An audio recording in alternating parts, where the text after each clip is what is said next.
दंतेश्वरी माई की, दंतेश्वरी माई की।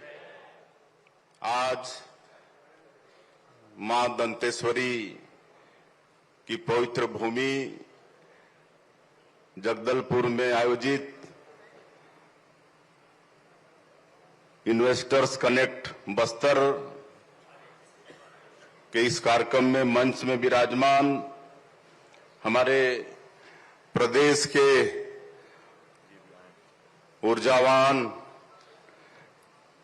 Deputy CM साहब, जिनके पास गृह मंत्रालय भी है और इस जिले के प्रभारी मंत्री भी हैं, और आप सबको मालूम है कि नक्सलवाद के खिलाफ में मुस्तैदी से आप भी भिड़े हैं। आपके नेतृत्व में हमारे जवान मुस्तैदी से लड़ रहे हैं। ऐसे आदरणीय विजय शर्मा जी,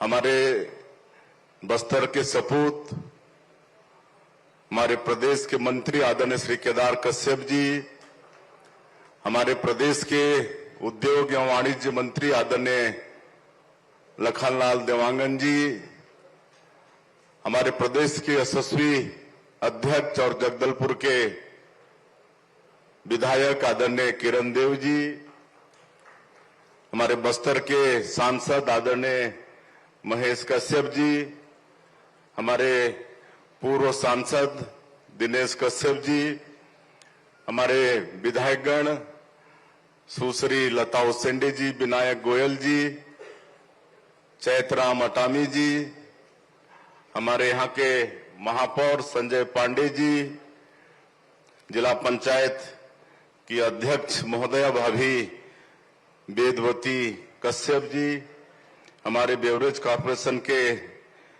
चेयरमैन श्री श्रीनिवास राव मद्दी जी,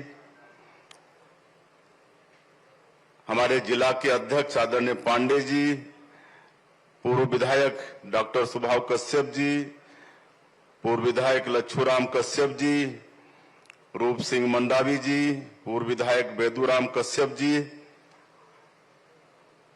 यहाँ के हमारे प्रदेश के प्रमुख सचिव श्री सुबोध कुमार सिंह जी, हमारे उद्योग सचिव रजत कुमार जी, राहुल भगत जी, हमारे यहाँ के कमिश्नर आईजी, सभी जिलों के कलेक्टर्स, एसपी, सभी उद्योगपतिगण, नागरिक बंधुओं और मीडिया के मित्रों, मैं सबसे पहले आज के इस इन्वेस्टर कनेक्ट में आप सब लोगों का अपने तरफ से अभिनंदन करता हूं, स्वागत करता हूं। हम लोगों को आने में थोड़ी देरी हुई, रायपुर में बहुत बारिश हो रही थी, एयरपोर्ट में आकर हम लोगों को रुकना पड़ा। इस बात का मुझे खेद है। और हमारे प्रदेश में नई उद्योग विकास नीति लाए हैं वर्ष 2024-2030, और यहाँ पर मंच में हमारे उद्योग वाणिज्य मंत्री लखनलाल देवांगन जी उपस्थित हैं, उनके सचिव रजत कुमार जी उपस्थित हैं, उद्योग विभाग के हमारे और भी अधिकारी उपस्थित हैं।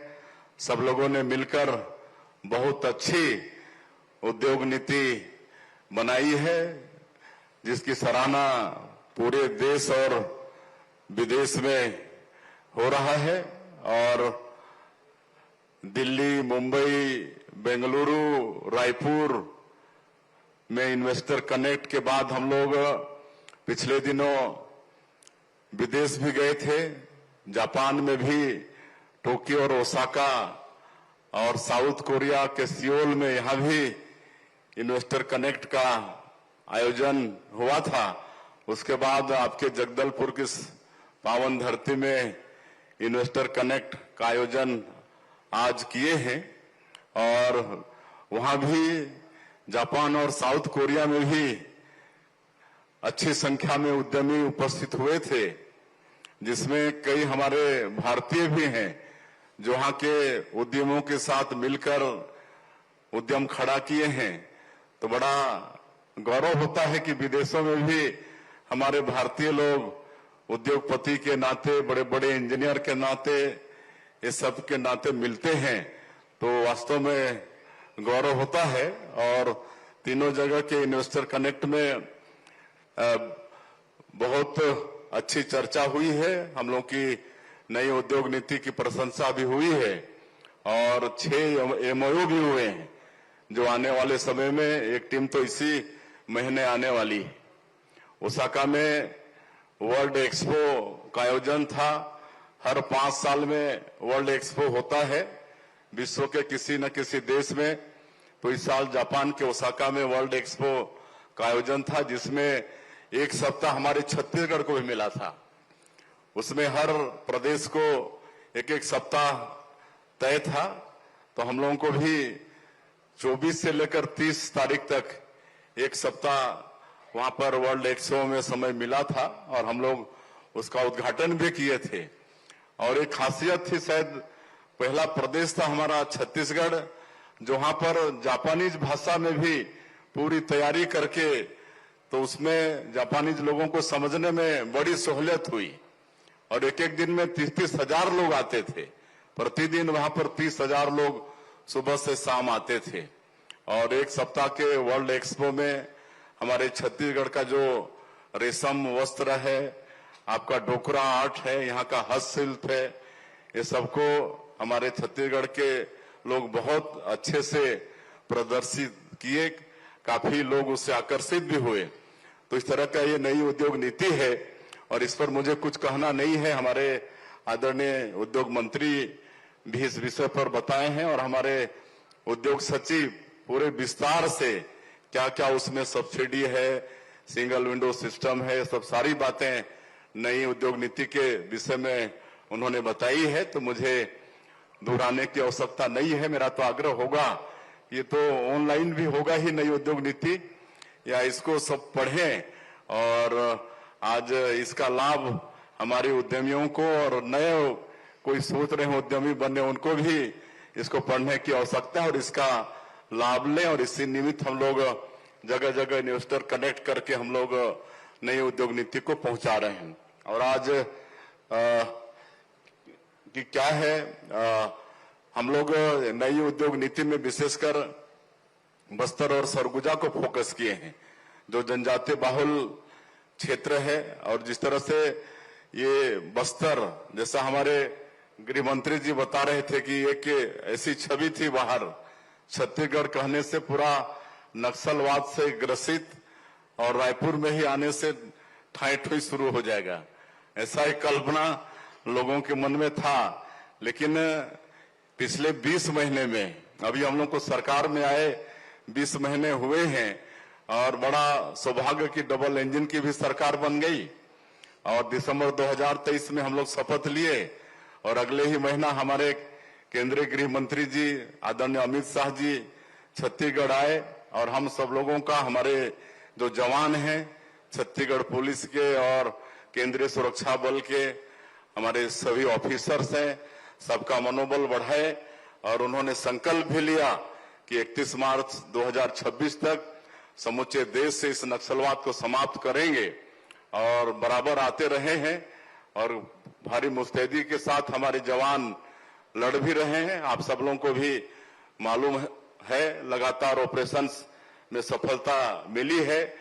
जो माओवाद के बड़े बड़े लोग थे सब न्यूट्रलाइज हुए हैं। तो पूरा भरोसा है कि माननीय हमारे प्रधानमंत्री जी और माननीय गृह मंत्री जी का जो संकल्प है वो अवश्य पूरा होगा। उसके बाद ये जो बस्तर है, जो एक तरह से स्वर्ग है, यहाँ पर अनेकों जलप्रपात हैं, कुटुमसर का गुफा है, अबुझमाड़ जैसा डेंस और लंबा चौड़ा फॉरेस्ट है। तो वास्तव में बहुत ही यहाँ पर संभावना है पर्यटन का भी, तो विकास में काफी आगे बढ़ेगा नक्सलवाद समाप्त होने के बाद में। इसलिए विशेष फोकस हम लोग बस्तर का भी किए हैं। और अभी तक नई उद्योग नीति लाने के बाद ये 10 महीने में ही 6.5 लाख करोड़ के निवेश प्रस्ताव हम लोग को मिल चुके हैं। और खाली निवेश प्रस्ताव मिला नहीं है, बल्कि धरातल में काम भी शुरू हो गया है। सेमीकंडक्टर चिप्स बनाने का, आपके एआई डाटा सेंटर का, ये सब, और आने वाले समय में टेक्सटाइल और हर क्षेत्र में यहाँ पर निफ्ट आ रहा है, नीलेट आ रहा है, एनएफएसयू आ रहा है, आपके बहुत सारे उद्योग हर क्षेत्र में, एनर्जी के सेक्टर में 3.5 लाख करोड़ का एमओयू हुआ है और आने वाले वर्षों में 30,000 मेगावाट बिजली हम लोग अपने प्रदेश में पैदा करेंगे। अभी 30,000 मेगावाट के करीब बिजली पैदा कर रहे हैं और जब ये छत्तीसगढ़ राज्य बना तो मात्र 1400 मेगावाट बिजली पैदा होता था। आज छत्तीसगढ़ में 1400 मेगावाट का तो एक संयंत्र लगने जा रहा है। पिछले बार माननीय प्रधानमंत्री जी उसका शिलान्यास किए हैं। तो ये तेजी से विकास हमारा छत्तीसगढ़ कर रहा है और हम लोग रजत जयंती वर्ष में प्रवेश किए हैं। तो मैं रजत जयंती वर्ष के भी आप सब लोगों को शुभकामनाएं देना चाहूंगा। 15 अगस्त से रजत जयंती समारोह शुरू हो गया है जो आने वाले 2026 फरवरी तक चलेगा। 25 सप्ताह इसको मनाने का हम लोगों ने निर्णय लिया है रजत जयंती वर्ष का। तो इसमें काफी विकास छत्तीसगढ़ के अंदर में हो रहा है और इस वर्ष को हम लोग, चूंकि छत्तीसगढ़ के निर्माता सरदार अटल बिहारी वाजपेयी जी उनका भी जन्म शताब्दी है वर्ष है, तो इस वर्ष को हम लोग अटल निर्माण वर्ष भी घोषित किए हैं और अधोसंरचना में इस साल 4,000 करोड़ ज्यादा बजट में प्रावधान रखे हैं। 26,000 करोड़ अधोसंरचना में हम लोग बजटीय प्रावधान किए हैं अटल निर्माण वर्ष और रजत जयंती वर्ष के कारण।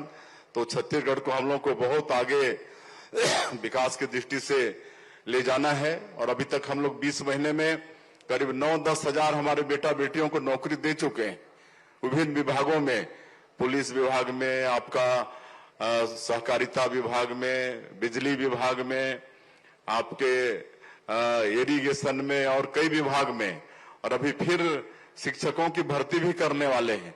लेकिन हम ये जानते हैं कि इसके बाद भी हमारे जो बेटा बेटी हैं छत्तीसगढ़ के, उनको सबको सरकारी नौकरी नहीं दे पाएंगे।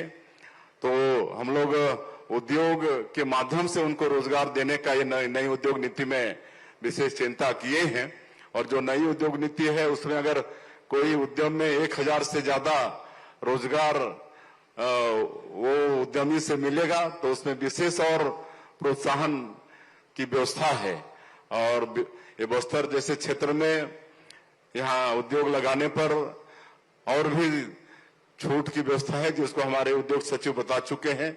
तो इस सबका लाभ लेने की आवश्यकता है और आज के इस इन्वेस्टर कनेक्ट में 52,000 करोड़ के हम लोगों को एमओयू प्राप्त हुए हैं। इसमें एनएमडीसी का भी है, रेलवे के सेक्टर का भी है, सड़क है, प्राइवेट निवेश भी है और इसके लगने से यहाँ पर हजारों हमारे बेटा बेटियों को रोजगार मिलेगा। पर्यटन को भी हम लोग उद्योग का दर्जा दिए हैं और जैसे हमने कहा कि उद्योग पर्यटन की अपार संभावना है और सौभाग्य है बस्तर का कि यहाँ का धोड़मा रास जो राष्ट्रीय पर्यटन संस्थान है तो बेस्ट विलेज के रूप में धोड़मा रास का चयन हुआ है।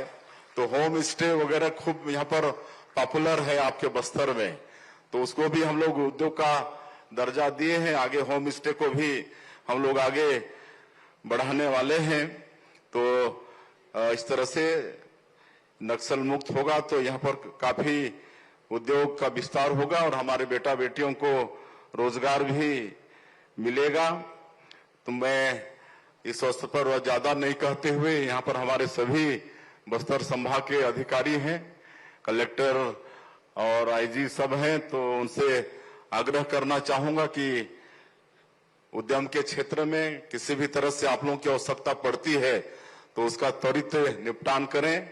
जिस तरह से नई उद्योग नीति के माध्यम से हम लोग की मंशा है कि जल्दी से जल्दी उनको ज्यादा समय भी नहीं लगे, अधिक दफ्तरों का चक्कर भी नहीं लगाना पड़े, इसलिए सिंगल विंडो सिस्टम है तो सारी अनुमति उनको प्रदान करें, ऐसा मैं अधिकारियों से आग्रह करना चाहूंगा। और यहाँ पर एनएमडीसी है, एनएमडीसी पावर स्टील प्लांट भी लगाया है, तो उन्होंने अपना प्रेजेंटेशन भी दिया है।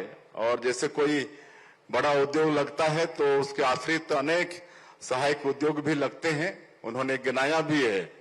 तो हम चाहेंगे कि वो भी अधिक से अधिक हमारे यहाँ के स्थानीय लोगों को इन सभी उद्योग के नाम से उनका विकास करें, ऐसा एनएमडीसी से हमारा आग्रह होगा और उससे भी हमारे स्थानीय लोगों को रोजगार मिलेगी।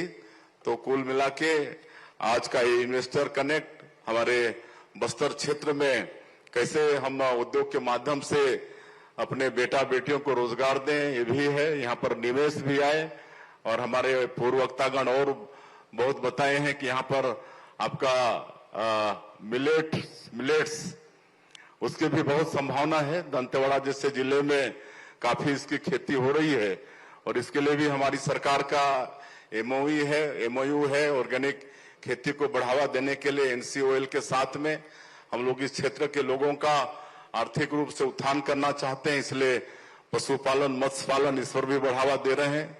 इस साल के बजट में बहुत अधिक राशि का प्रावधान किए हैं और यहाँ पर डेयरी विकास और आगे बढ़े तो लोगों को हम लोग 1 जून से गाय भी देना प्रारंभ किए हैं और एनडीडीबी से भी समझौता है, राष्ट्रीय डेयरी विकास बोर्ड से, ताकि हमारे लोग अच्छे से गाय का पालन भी करें, दूध भी उससे निकाल लें, उसका मार्केटिंग भी हो। ये सारी चिंता हम लोग कर रहे हैं और कुल मिला के हम लोग को इस छत्तीसगढ़ को विकसित छत्तीसगढ़ के रूप में खड़ा करना है। और हमारे जो माननीय प्रधानमंत्री जी की सोच है, उनका संकल्प है कि 2047 तक देश को विकसित भारत के रूप में खड़ा करना है। तो हम लोगों को भी विकसित छत्तीसगढ़ के रूप में अपने प्रदेश को खड़ा करना पड़ेगा और इसके लिए भी हम लोग एक विजन डॉक्यूमेंट लाए हैं। विकसित छत्तीसगढ़ 2047 का हम लोग विजन डॉक्यूमेंट लाए हैं और अभी जो हमारा प्रदेश का जीएसडीपी है ये करीब 5 लाख करोड़ है, तो इसको आने वाले 2047 तक 75 लाख करोड़ तक पहुंचाना है। तो ये सब उद्योग ये सबसे ही और आप सब लोगों के एक लोगों के प्रयास से ही संभव होगा। अंत में और मैं ज्यादा नहीं कहते हुए कि चेंबर ऑफ कॉमर्स से मांग आई है कि पहले यहाँ पर उद्योग धंधे को आगे बढ़ाने के लिए बराबर अधिकारी यहाँ पर उपस्थित रहते थे और बीच में शायद वो बंद हो गया है, लेकिन अब तो ये जो नई उद्योग नीति हम लोग ला रहे हैं इससे उनको कोई प्रॉब्लम भी होना नहीं है। फिर भी हम उनके मांग को रखते हुए आज ये घोषणा कर रहे हैं कि हमारे जो विभाग हैं उद्योग श्रम ऊर्जा ये तीनों विभाग के अधिकारी यहाँ पर महीने में एक बार बैठा करेंगे और जो भी उद्यम के क्षेत्र में और कोई कठिनाई आएगी तो उसका समाधान करेंगे। अंत में मंच में विराजमान सभी हमारे वरिष्ठों का, सभी अधिकारियों का और सभी उद्योगपतियों का, नागरिकों का, सबका अभिनंदन करते हुए और रजत जयंती वर्ष की फिर से एक बार शुभकामनाएं बधाई देते हुए अपनी बात समाप्त करता हूं। जय हिंद, जय छत्तीसगढ़।